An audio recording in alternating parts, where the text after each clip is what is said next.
This is Valley News Live at noon. New at noon, 2 men were arrested for a burglary in Grand Forks. Police say it happened around 7 last night in the 800 block of Sanford Road. They say the men ran after the homeowner confronted them. Officers set up a perimeter and a canine unit to locate the suspects. They were found in an apartment building about 3 blocks away. Police say 20-year-old Jacob Lawson and 18-year-old Colin Edwards, both of Grand Forks, were charged with 1 count of burglary. Edwards was also charged with possession of marijuana and paraphernalia. We have new information on a South Fargo gas station fire. Officials say an overheated extension cord set off a small fire at the Casey's near Sanford Hospital around 8:30 last night.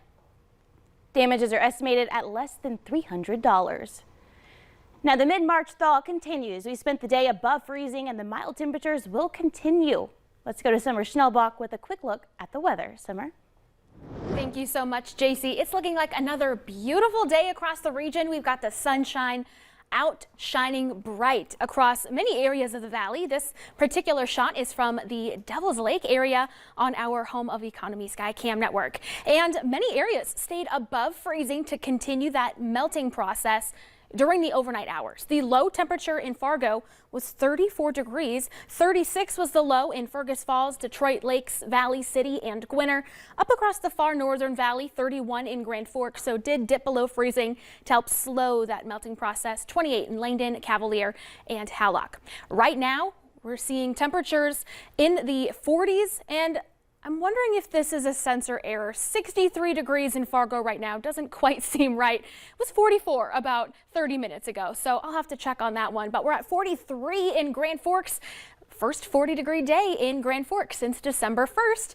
Devil's Lake currently at 40, 46 in Bemidji, 49 in Jamestown, 45 in Fergus Falls. For the rest of our afternoon, Fargo, I'm sorry, I don't think 60s are going to happen today, but some 40s looking very likely before increasing clouds throughout the rest of the day and a bit of a wind starting to pick up out of the west and northwest. Grand Forks seeing some sunshine and low 40s for today as well. So coming up, I'll take a look at your St. Patrick's Day planner and maybe what the weekend has in store as well. Thank you, Summer.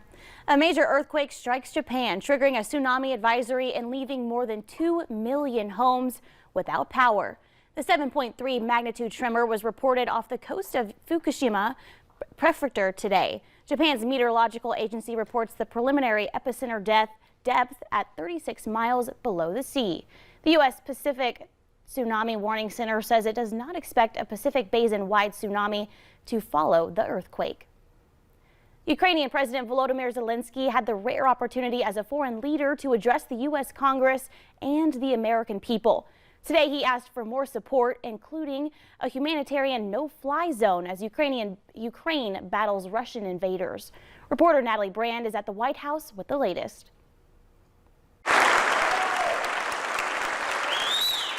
Receiving a standing ovation from members of Congress, Ukrainian President Volodymyr Zelensky made a direct appeal for U.S. help protecting the skies over his country.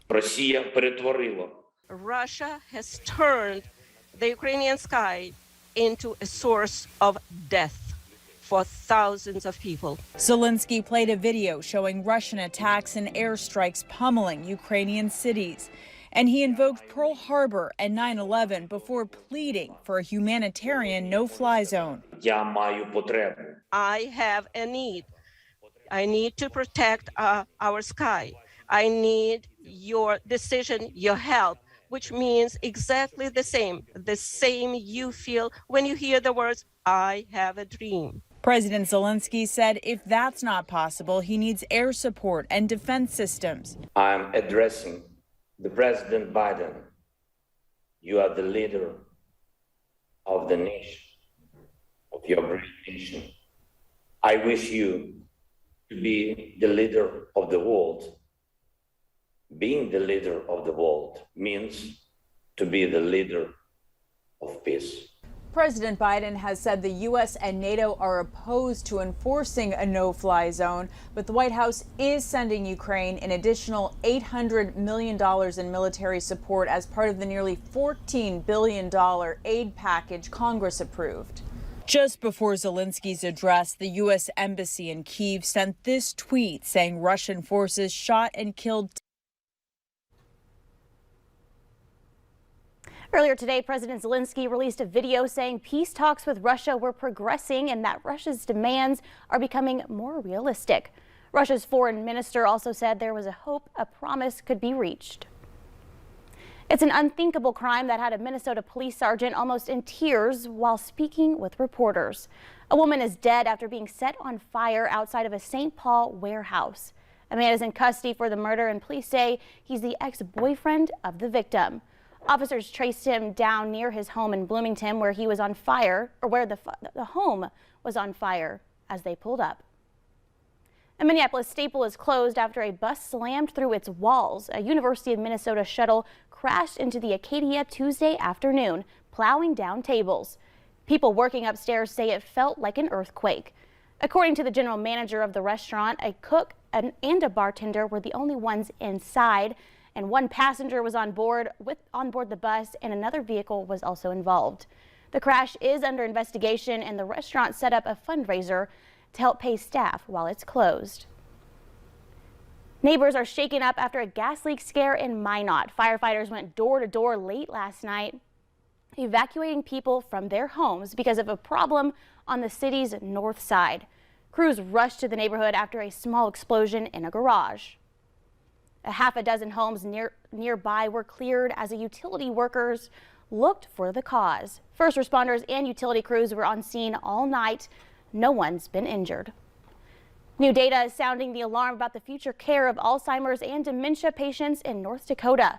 That data shows there aren't enough qualified professionals to handle all of the cases, and it will only get worse. Right now, there are 12 specialists in North Dakota specifically treating patients with Alzheimer's. To meet the patient demand in the future, that number would need to increase by 138%.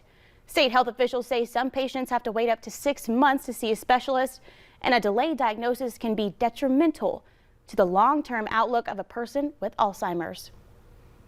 Coming up at noon, this time of year is best for maple syrup lovers. Why now it's the best time for maple tree tapping. But next, we could expect temperatures to dip below freezing tonight. Stay with us.